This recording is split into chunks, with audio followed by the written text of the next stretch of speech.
Hello పిల్లలు, praise the Lord. Welcome to kids story time. పిల్లలు, ఈరోజు లెసన్కి మీరు అందరు రెడీగా ఉన్నారు కదా? Okay, let's start. పిల్లలు, ఒక ఊర్లో శామీ అన్న, డానీ అన్న అనే ఇద్దరు ఫ్రెండ్స్ ఉన్నారు. పిల్లలు చిన్నప్పుడు చాలా సరదాగా ఆడుకుంటుండేవాళ్ళు.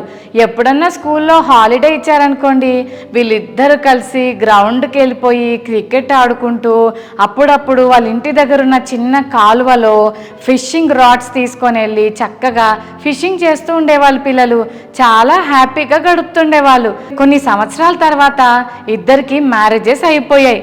చాలా హ్యాపీగా గడుపుతున్న ఈ ఇద్దరు అన్నయ్యలు ఒకరినొకరు చాలా మిస్ అవుతున్నారు.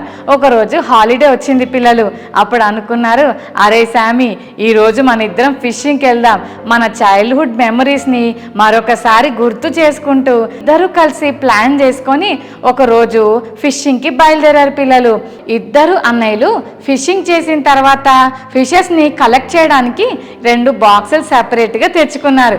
అనుకున్నారు, అరే ఈరోజు నేను ఎక్కువ పడతానా, నువ్వెక్కువ ఫిషెస్ పడతావా చూసుకుందాం అని ప్లాన్ వేసుకొని ఇద్దరు అక్కడొకరు ఇక్కడొకరు నిలబడి ఫిషింగ్ చేస్తూ ఉన్నారు. పిల్లలు శామీ అన్న అయితే దొరికిన చేపలు దొరికినట్టుగా పట్టేసుకుంటున్నాడు. పిల్లలు ఒకసారి పెద్ద చేప పడింది. అబ్బా, ఎంత పెద్ద ఫిష్, ఈరోజు మా ఇంట్లో పెద్ద పార్టీ చేయాలి అని ప్లాన్ చేసేసుకొని గబగబా దాన్ని బాక్స్లో వేసేసుకున్నాడు. మళ్ళీ ఒకసారి చిన్న చేప వచ్చింది. అరే ఇదైనా పర్వాలేదు, ఏం కాదులే, ఇది ఇంకొక రకమైన ఫిష్, దీన్ని ఫ్రై చేసేసుకుందాం అని దాన్ని కూడా కలెక్ట్ చేసి బాక్స్లో వేసుకున్నాడు. అలాగా శామీ అన్న ఎన్ని ఫిషెస్ పట్టాడో వాటిని అన్నిటినీ కలెక్ట్ చేసుకొని బాక్స్ నిండా నింపేసుకున్నాడు. తన ఫ్రెండ్ని చూస్తున్నాడు. ఎంతసేపు అయినా కూడా డానీ అన్న ఒక్క ఫిష్ కూడా పట్టలేదు. వెంటనే శామీ అన్న ఆ ఫిషింగ్ రాడ్ని పక్కన పెట్టి తన ఫ్రెండ్ అయిన డానీ దగ్గరికి వెళ్ళి, ఏంట్రా డానీ, నేను కాసేపట్లో బోల్డ్ అని చేపలు పట్టాను, నువ్వేంట్రా ఒక్క చేప కూడా పట్టలేదు, ఏమైందిరా, నీ దగ్గర చేపలు లేవా ఏంటి? నేను చూడు ఎన్ని ఫిషెస్ పట్టాను, ఇన్ని సంవత్సరాలు గ్యాప్ వచ్చేసరికి ఫిషింగ్ చేయడమే మర్చిపోయావి ఏంట్రా అని ఎక్కిరిస్తూ నవ్వుతా ఉన్నాడు. పిల్లలు అలాగే శామీ అన్న డానీ అన్నను చూస్తూ ఉన్నాడు. అలా ఫిషింగ్ చేస్తుంటే ఒక పెద్ద ఫిష్ పట్టాడు. పిల్లలు అప్పుడు అన్న అనుకున్నాడు, దొరికిపోయింది వీడికి చేప, ఇప్పుడు దీన్ని తీసుకొని వెళ్తాడులే అని అనుకుంటే డానీ అన్న ఫిష్ని ఇలా చూసి, అమ్మో ఇంత పెద్ద చేప, వద్దొద్దు అని వదిలేశాడు. పిల్లలు అరే నీకేమన్నా పిచ్చా ఏంటి, ఇంత పెద్ద చేపని పట్టుకొని చక్కగా బాక్స్లో వేసుకోవచ్చు కదరా, అదేంట్రా వదిలేసామంటే, ఆగలే రాగు నీకు తెలీదు అని అంటున్నాడు. పిల్లలు మళ్ళీ ఇంకొకసారి ఫిషింగ్ చేస్తుంటే మళ్ళీ ఇంకా పెద్ద చేప వచ్చింది. పిల్లలు వావ్, ఇది ఇంకా పెద్దగా ఉంది, భలే ఉందిరా, దీన్ని తీసేసుకో త్వరగా అంటుంటే, లేదు లేరా వద్దొద్దు అని మళ్ళీ దాన్ని వదిలేశాడు. ఓహో, అందుక ఇంతసేపటి నుంచి నువ్వు ఒక్క చేపను కూడా పట్టట్లేదు. ఇంతకీ డానీ, నువ్వు ఆ చేపలన్నీ నీళ్ళలో వదిలేయడానికి కారణం ఏంట్రా అని అడిగాడు. పిల్లలు శామీ అన్న. అప్పుడు డానీ అన్న అన్నాడు, అరే శామీ, నేను ఇంత పెద్ద చేప పట్టినా మా ఇంట్లో ఉన్న ప్యాను చాలా చిన్నదిరా, ఆ చిన్న ప్యాన్లోకి ఇంత పెద్ద ఫిష్ ఎలా పడుతుంది అనుకుంటున్నావురా, బుద్ధుందా నీకేమన్నా అని పక్క నవ్వుతున్నాడు. పిల్లలు ఇప్పుడు మీరు చెప్పండి పిల్లలు, ఎవరికి తెలివి లేదు కదా, డానీ అన్నకే తెలివి లేదు. ఆ చేప చాలా పెద్దగా ఉందని, ప్యాన్లో పట్టదని, ఇంట్లో ఉన్న ప్యాన్ని మైండ్లో పెట్టుకొని ఆ ఫిష్ దాని సైజులో ఉండాలని ఎతుకుతున్నాడు. పిల్లలు అయితే శామీ అని అన్నాడు, వరే నాకు కాదురా తెలివి లేకపోవడం, నీకే తెలివి లేదు, అవసరమైతే ఫిష్ని 2 ముక్కలు చేసుకొని ఇంకొకసారి ఎప్పుకోవచ్చు కదరా, మరీ అంత తెలివి తక్కువగా ఉంటావేంట్రా అని చెప్పి డానీ అన్నకు శామీ అన్న బుద్ధి చెప్పాడు. నిజమే కదా పిల్లలు, దేవుడు మనకి పెద్ద పెద్ద అవకాశాలు ఇస్తుంటే చాలాసార్లు మనకున్న చిన్న ఆలోచనలో ఆ పెద్ద ప్లాన్స్ చూసి, బాబోయ్ ఇంత పెద్ద ప్లాన్ నా లైఫ్లో ఎలా ఫిట్ అవుతుంది అని మన మైండ్తో దాన్ని ఆలోచించకూడదు. కానీ దేవుని ఉద్దేశాలు మన జీవితంలో జరగడానికి దేవుని సహాయాన్ని కోరుతూ కేవలం దేవుని మీద విశ్వాసం ఉంచి ముందుకు వెళ్ళిపోవాలి. చూసారా పిల్లలు, శామీ అన్న అయితే ఎన్ని ఫిషెస్ వచ్చినా వాటిని అన్నిటినీ పట్టేశాడు. కానీ డానీ అన్న ఇంట్లో ఉన్న ప్యాన్ని మైండ్లో పెట్టుకొని వచ్చిన ప్రతి ఆపర్చునిటీని నీళ్ళల్లో వదిలేస్తా ఉన్నాడు. నీ కేపబిలిటీ ఎంతుందో దాన్ని మైండ్లో పెట్టుకొని దేవుడు మనకిచ్చే గొప్ప ఆపర్చునిటీస్ని మిస్ చేసుకోకూడదు పిల్లలు. అవకాశాలు ఇచ్చిన దేవుడు దాంట్లో మనం ఎలా ముందుకు వెళ్ళాలో కూడా హెల్ప్ చేస్తాడు. ఓకేనా పిల్లలు? గ్రేట్ ఆపర్చునిటీస్ని మన లైఫ్లో ఎప్పుడు మిస్ చేసుకోకూడదు. బైబిల్ గ్రంథంలో కూడా ఒక అన్న ఉన్నాడు. ఆ అన్న చాలా పిరికోడు. శత్రువులైన మిద్యానీయులు వాళ్ళ దేశం మీదకి వచ్చి వాళ్ళ పంటలన్నిటినీ పాడు చేస్తున్నారని భయపడి గానుగు చాటున దాక్కొని గోధుమల్ని దుల్లకొడుతున్నాడు ఒక అన్న. ఆ అన్న పేరు గిద్యోను.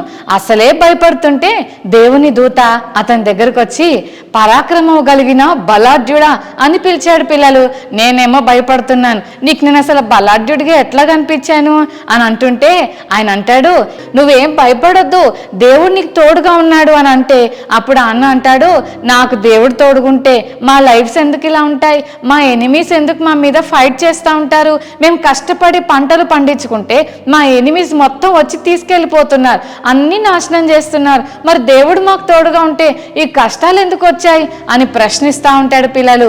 అప్పుడు ఆ ఏంజెల్ అంటాడు, దేవుని మాటలు విననందుకు దేవుని కోపం వాళ్ళ మీదకి వచ్చి ఎనిమీస్కి దేవుడు వారిని అప్పగించాడు. ఇప్పుడు గనక నువ్వు నా మాట విని దేవుని చిత్తానికి లోబడితే దేవుడు నిన్ను గొప్ప లీడర్గా నిలబెట్టి వాడుకోవాలని అనుకుంటున్నాడు అని అంటుంటే, అమ్మ బాబోయ్, నేనెక్కడ సరిపోతాను?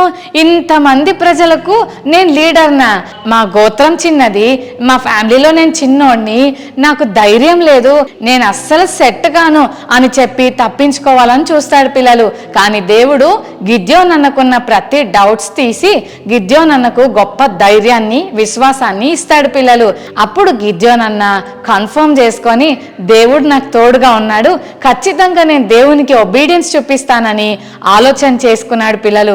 వెంటనే ఇశ్రాయేల్ ప్రజలందరినీ పిలిచి అందరికీ చెప్పాడు, మనం మిద్యానీయులతో ఫైట్ చేయాలి, వాళ్ళందరూ రెడీగా ఒక కొండ దగ్గరకు వచ్చి వెయిట్ చేస్తున్నారు, మీలో ఎంతమంది నాతో కలిసి ఫైట్ చేయడానికి వస్తారు అని అంటే ఇశ్రాయేల్ ప్రజల నుంచి 32,000 పీపుల్ వచ్చారు పిల్లలు.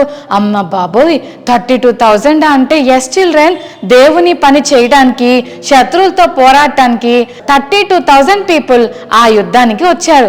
అయితే దేవుడు వాళ్ళందరినీ చూసి, ఇంతమంది ప్రజలు ఎందుకు గిద్యోను, వీళ్ళందరూ గెలిచారనుకో మా బలం వల్లే గెలిచామని చెప్పుకుంటారు, నేను అట్లా మీకు విజయం ఇవ్వాలని అనుకోవట్లేదు, సంథింగ్ స్పెషల్ ఆశ్చర్యకరమైన విధానంలో నేను మీకు విజయం ఇవ్వాలని అనుకుంటున్నా, ఒక మాట చెప్పు ఆ ప్రజలకి అని అన్నాడు పిల్లలు. గిద్యోను అన్నాడు, ఏం చెప్పమంటావు ప్రవ్వా అని అంటే, ఎవరెవరికి భయమేస్తుందో ఈ గిలాదు కొండను వదిలిపెట్టి వెళ్ళిపోమని చెప్పు అని అన్నాడు పిల్లలు. అప్పుడు గిద్యోను అన్న, ప్రజలారా మీలో ఎవరెవరికైతే భయమేస్తుందో ఈ గిలాదు కొండను విడిచిపెట్టి అందరు మీ ఇళ్ళకి వెళ్ళిపోండి అని చెప్పాడు. అప్పటికే కొంతమంది, అమ్మో యుద్ధమా, ఒకవేళ ఫైట్ చేసి కత్తులతో పొడుస్తుంటే నేను చచ్చిపోతానేమో, అమ్మో మరి మా మమ్మీ, మా డాడీ, మా అన్నయ్యలు, మా అక్క అని ఫ్యామిలీ మెంబర్స్ని గుర్తు తెచ్చుకొని నేను వెళ్ళిపోతా బాబాయ్, నేను వెళ్ళిపోతానని 22,000 మెంబర్స్ వెళ్ళిపోయారు. ఇప్పుడు మీరు చెప్పండి, 32,000 మెంబర్స్లోంచి 22,000 మెంబర్స్ని తీసేస్తే ఇప్పుడు ఎంతమంది ఉంటారు మీరు చెప్తారా? వెరీ గుడ్, 10,000 మెంబర్స్ కదా. 10,000 మెంబర్స్ని తీసుకొని గిద్యోను అన్న బయలుదేరుతుంటే ప్రభు అంటున్నాడు, గిద్యోను ఈ 10,000 మెంబర్స్ కూడా చాలా ఎక్కువ ఉన్నారు, ఇంతమంది అవసరం లేదు అంటే, ప్రవ్వా 10,000 మెంబర్స్ కూడా తక్కువ అంటున్నావేంటి ప్రవ్వా, ఎనిమీస్ ఏమో అంతమంది ఉన్నారు అని అంటుంటే ప్రభు అంటాడు, నేను ఎలాగ విజయం ఇస్తానో నువ్వే చూద్దు గాని ఈ 10,000 మెంబర్స్ని వాటర్ దగ్గర తీసుకెళ్ళు. ఈ 10,000 మెంబర్స్లో ఎవరైతే వాటర్ని కుక్కలాగా, డాగ్ లాగా వాటర్ని గట్టికి తాగుతారో వాళ్ళని నేను పిక్ చేసుకుంటా. ఎవరైనా నీల్ డౌన్ చేసి ప్రశాంతంగా తీసుకొని స్లోగా తాగుతారనుకో వాళ్ళందరినీ ఎలిమినేట్ చేసే అని చెప్పాడు పిల్లలు. అప్పుడు గిద్యోను అన్న వాళ్ళందరినీ తీసుకెళ్ళి వాటర్ తాగుదురు రండి అని పిలిచాడు. ఈ సీక్రెట్ గిద్యోను అన్నకు మాత్రమే తెలుసు. చాలా మంది నీళ్ళ దగ్గరికి వెళ్ళిపోగానే మోకాళ్ళు వేసి ప్రశాంతంగా నీళ్లు తీసుకొని తాగుతున్నారు. ఓన్లీ 300 మెంబర్స్ మెంబర్స్ మాత్రం తలకే మొత్తం కింద పెట్టి డాగ్ లాగా నీళ్లు తాగుతున్నారు. అప్పుడు గిద్యోన్ అన్నాడు, డాగ్ లాగా నీళ్లు తాగిన వాళ్ళందరూ పక్కకు వచ్చేయండి, మోకరించి తాగిన వాళ్ళందరూ ఇటు సైడ్ రండి అంటే మొత్తం 9700 మెంబర్స్ ఇటు వెళ్ళిపోయారు. ఓన్లీ 300 మెంబర్స్ మాత్రమే మిగిలారు. అప్పుడు గిద్యోన్ అన్నాడు, ఈ 300 మెంబర్స్ని మాత్రమే నేను సెలెక్ట్ చేసుకుంటున్నా, 9700 మెంబర్స్ వెళ్ళిపోండి అన్నాడు. అయ్యా, ఇంకా తగ్గిపోయింది కదా కౌంటు. అప్పుడు దేవుడు అన్నాడు, గిద్యోను నీకు భయమేస్తుందా? అయితే ఒక పని చేయి, నీ సర్వెంట్స్ లో పూరా అనే ఒక వ్యక్తి ఉన్నాడు కదా, అతన్ని తీసుకొని వెళ్ళు అని చెప్పాడు. పిల్లలు, గిద్యోన్ అన్న పూరా అన్న రాత్రి టైంలో స్లోగా ఎవ్వరికి చెప్పొద్దని పిల్లిలాగా మెల్లగా ఒక చోటుకి వెళ్ళి వింటా ఉన్నారు. పిల్లలు, ఆ మిద్యానీయులు ఎనిమిస్ ఉన్నారు కదా, వాళ్ళు చిన్న చిన్న గుడిసెలు వేసుకొని అందులో మాట్లాడుకుంటున్నారు. అందులో ఒకడు అంటున్నాడు, అరే నిన్న రాత్రి నాకు ఒక కల వచ్చిందిరా, ఆ కలలో ఒక యవ్వల రొట్టె డొల్లుకుంటూ డొల్లుకుంటూ డొల్లుకుంటూ మన గుడారాల మీద అంటే మన టెంట్ మీద పడిందిరా, అంతే మన టెంట్ పడిపోయిందిరా అని చెప్తున్నారు. పిల్లలు, అప్పుడు అందులో ఒకడు అన్నాడు, ఒరే ఈ యవ్వల రొట్టె అంటే ఎవరో కాదురా, ఇశ్రాయేలు ప్రజల్లో గిద్యోను అని ఒకడు ఉన్నాడు రా, వాడు మస్తు స్ట్రాంగ్ ఉంటాడు, వాడే అని అంటుంటే, అమ్మో వాడు ఎంత స్ట్రాంగ్ ఉంటాడని వాళ్ళు భయపడుతున్నారు. పిల్లలు, మీకు తెలుసా అసలు ఎవరు భయపడుతున్నారు? గిద్యోనన్న భయపడేది. కానీ శత్రువులు ఎప్పుడైతే గిద్యోనన్నకు భయపడుతున్నారని తెలిసిందో ఎక్కడ లేని బలం వచ్చేసింది గిద్యోనన్నకు. వెంటనే ప్రజలందరి దగ్గరికి వెళ్ళిపోయాడు పరిగెత్తుకుంటూ. ఇదిగో అందరు వినండి, ఖచ్చితంగా దేవుడు ఈ యుద్ధంలో మనకు విజయం ఇస్తాడు. అందరూ యుద్ధం చేయడానికి కత్తులు, బల్లాలు, ఈటలు, బాణాలు తీసుకెళ్తారు కదా, మనం యుద్ధం చేయడానికి ఏం తీసుకెళ్దామో తెలుసా? కుండ, బూర, దివిటి తీసుకోండి అని అన్నాడు. పిల్లలు, ఈ మూడితో ఎవరన్నా యుద్ధానికి వెళ్తారా? God's plans are very different than our own plans కదా పిల్లలు. దేవుని ఆలోచనలు చాలా ప్రత్యేకంగా ఉంటాయి కదా. గిద్యోన్ అన్న వాళ్ళందరికీ ఏం చెప్పాడంటే, మీరందరూ ఒక చేత్తో దివిటి పట్టుకోండి, దాని మీద కుండ పెట్టండి, ఆ తర్వాత ఒక చేత్తో బూర పట్టుకోండి, నేను ఏం చేస్తానో మీరు అదే చేయండి, నేను ఎప్పుడైతే ట్రంపెట్ని బ్లో చేస్తానో మీరు అప్పుడు ట్రంపెట్ని బ్లో చేయాలి, వెంటనే మీ బూరతో కుండను పగలగొట్టి గట్టిగా షౌట్ చేయాలి. ఏమనాలో తెలుసా? యెహోవా ఖడ్గమే గిద్యోను ఖడ్గం అని గట్టిగా అరవాలని చెప్పాడు. పిల్లలు అందరూ ఓకే చెప్పారు. ఆ లైట్ని కుండతో కప్పేసరికి చీకటిగా ఉంది, ఎవ్వరికి తెలీదు. అందరు అలా వెళ్తున్నారు, అని ఎవరు మాట్లాడట్లేదు, పిన్ డ్రాప్ సైలెన్స్లో వెళ్తా ఉన్నారు. పిల్లలు అక్కడ దాకా వెళ్ళిన తర్వాత ఒక్కసారి గిద్యోన్ అన్న ఆ కుండ పగలగొట్టేసి ట్రంపెట్ని గట్టిగా బ్లో చేసేసరికి అందరు కుండలు పగలగొట్టి ట్రంపెట్స్ బ్లో చేసేసరికి లైట్ వచ్చేసింది, కుండలు పగిలిపోయాయి, పెద్ద సౌండ్ వచ్చింది. ఆ సౌండ్కి మిద్యానీలందరికీ భయం వేసి వణుకు పుట్టి వాళ్ళు ఎటుపోతున్నారో తెలియట్లేదు, ఎవరితో ఫైట్ చేస్తున్నారో తెలియట్లేదు, వాళ్ళలో వాళ్ళే పొడుచుకొని చచ్చిపోతున్నారు. అలాగా దేవుడు శత్రువులైన మిద్యానీల మీద గిద్యోన్ అన్నకు గ్రేట్ విక్టరీ ఇచ్చాడు. పిల్లలు అందరూ కేకలేస్తూ యెహోవా ఖడ్గమే గిద్యోను ఖడ్గం అని అరుస్తా ఉన్నారు. పిల్లలు ఎంత గ్రేట్ కదా.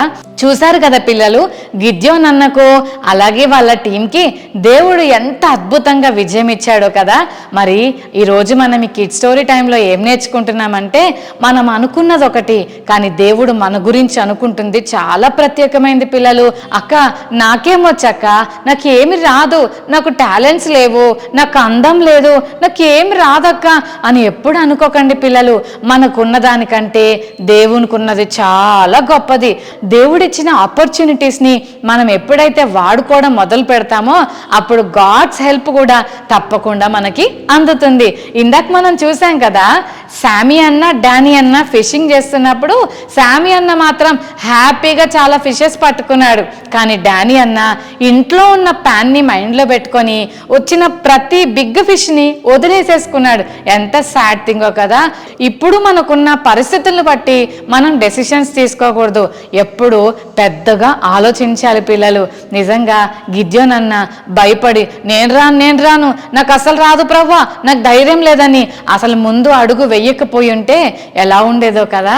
కానీ దేవుడిచ్చిన అవకాశాన్ని విశ్వాసంతో ధైర్యంగా దేవుని మీద ఆధారపడుతూ దేవుడు చెప్పినవన్నీ జాగ్రత్తగా వింటూ ఫాలో అయిన గిద్యోన్ అన్నకు దేవుడు గొప్ప విజయాన్ని ఇచ్చాడు. ఈ కిడ్ స్టోరీ టైంలో మరొక మాట మనం నేర్చుకుంటున్నాం. అదేంటంటే అవకాశాలు ఇచ్చిన దేవుడే సహాయం కూడా చేస్తాడు. పిల్లలు, ఎప్పుడన్నా మీ క్లాస్లో లీజర్ పీరియడ్ వచ్చిందనుకోండి, ఫ్రీ పీరియడ్, అప్పుడు మీ టీచర్ అందరినీ పాటలు పాడమని చెప్పారని అనుకోండి. అందరూ రకరకాల సాంగ్స్ పాడుతుంటారు కదా, కానీ మీరు మాత్రం ఖచ్చితంగా యేసయ్య నామాన్ని మహింపరుస్తూ సువార్త పాట పాడండి. అప్పుడు దేవుని మహింపరిచిన వాళ్ళు అవుతారు, అలాగే మీ ఫ్రెండ్స్కి సువార్త చెప్పిన వాళ్ళు కూడా అవుతారు. అలాగా ప్రేయర్ చేసే ఛాన్స్ వచ్చినా, పాటలు పాడే ఛాన్స్ వచ్చినా, సువార్త చెప్పే ఛాన్స్ వచ్చినా ఏ ఆపర్చునిటీని మిస్ చేసుకోకుండా ఎవ్రీ ఆపర్చునిటీని బెస్ట్గా యూజ్ చేయండి. ప్రతి అవకాశం వెనక దేవుని సహాయం దాగి ఉంది, దాన్ని ఎప్పుడు మర్చిపోవద్దే. ఇక నుంచి భయపడరు కదా, విశ్వాసంతో ముందుకెళ్తారు కదా చిల్డ్రన్. రైట్, కళ్ళు మూసుకోండి, చిన్న ప్రార్థన చేసుకుందాం. ప్రేమగల తండ్రి, మీకు వందనాలు ప్రభువా. ఈరోజు కిడ్ స్టోరీ టైం ద్వారా మీరు మాతో మాట్లాడిన ప్రతి మాటను బట్టి మీకు వందనాలు. మీరు ఇచ్చిన అవకాశాన్ని ఎలా ఉపయోగించుకోవాలో ఈరోజు మీరు మాతో మాట్లాడారు ప్రభువా. డానీ అన్న తనకి ఇవ్వబడిన అవకాశాలన్నిటినీ పోగొట్టుకున్నాడు, ఆ తర్వాత తెలుసుకున్నాడు ప్రభువా. కానీ గిద్యోన్ అన్న భయపడుతూ ఉన్నప్పటికీ నీవు మాట్లాడినప్పుడు నీ మాటకు లోబడి నువ్వు చెప్పినట్లు చేసి గొప్ప విజయాన్ని పొందుకున్నాడు. నిజమే ప్రభువా, మా జీవితంలో వస్తున్న ప్రతి ఆపర్చునిటీస్ని చూసి మా వల్ల కాదేమో, మేము చెయ్యలేమని భయపడుతూ చాలాసార్లు తప్పించుకున్నాం. ఈరోజు ఈ కిడ్ స్టోరీ టైం ద్వారా మీరు మాతో మాట్లాడినందుకు వందనాలు. ఆపర్చునిటీస్ ఇచ్చిన నీవే హెల్ప్ కూడా చేస్తావని చెప్పావు ప్రభువా. ఎన్నోసార్లు ఇప్పటికే చాలా ఆపర్చునిటీస్ని మేము చేతులారా వదిలేసుకున్నాం. ఇంకెప్పుడు అలా చేయకుండా మాకు ఇవ్వబడిన ప్రతి ఆపర్చునిటీస్ని బెస్ట్ వేగా యూజ్ చేసి నిన్ను ఘనపరచు కృప మా అందరికీ దయచేయమని యేసు నామమున వేడుకొని ప్రార్థిస్తున్నాం తండ్రి. ఆమేన్, ఆమేన్.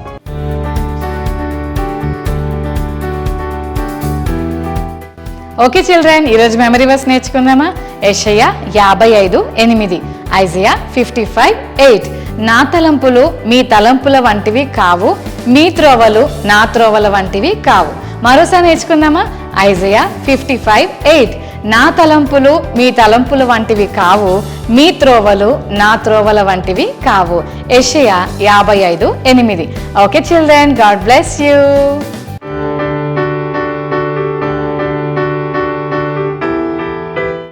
డానీ అన్న ఎందుకు పెద్ద ఫిషెస్ని నీటిలో వదిలేశాడు? శామీ అన్న, డానీ అన్న హాలిడేస్లో ఏం చేయడానికి వెళ్ళారు? పరాక్రమము గల బలాఢ్యుడా అని దేవుడు ఎవరిని పిలిచాడు? ఎనిమీస్తో ఫైట్ చేయడానికి ఎంతమంది ఆర్మీ బయలుదేరారు?